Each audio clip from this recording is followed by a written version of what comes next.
C'est vraiment un lien écologique. Quand j'étais étudiante, je m'intéressais beaucoup pour l'environnement et pour l'écologie, et encore, bien sûr.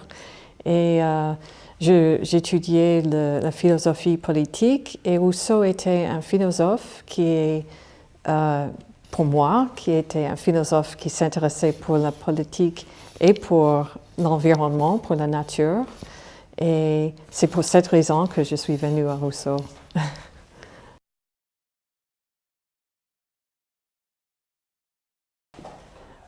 Oui, je crois que pour les raisons que je viens de nommer, pour l'intérêt de Rousseau pour la nature, pour l'étude des plantes, pour le désir d'avertir aux autres, son intérêt pour la nature, la beauté de la nature et la conservation de la nature.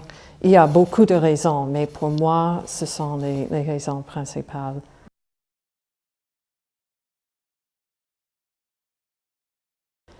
Comme je disais, je pense qu'il serait intéressant, pratique, utile de comprendre comment Rousseau pratiquait la confection des herbiers.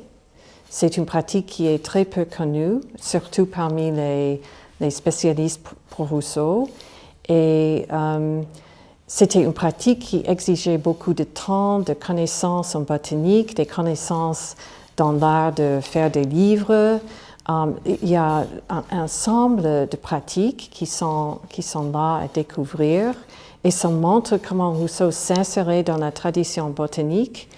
Et c'est pour moi, pour l'instant, un intérêt très, très soutenu.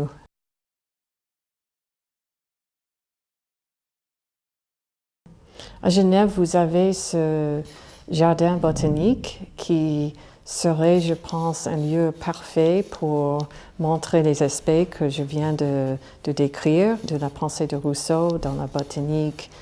Et je pense que Genève a une collection unique. Je viens de parler avec le responsable de l'herbier qui m'a montré quelques spécimens, mais il y a 5 ou 6 millions spécimens dans cet herbier. C'est une très très riche collection que pourrait être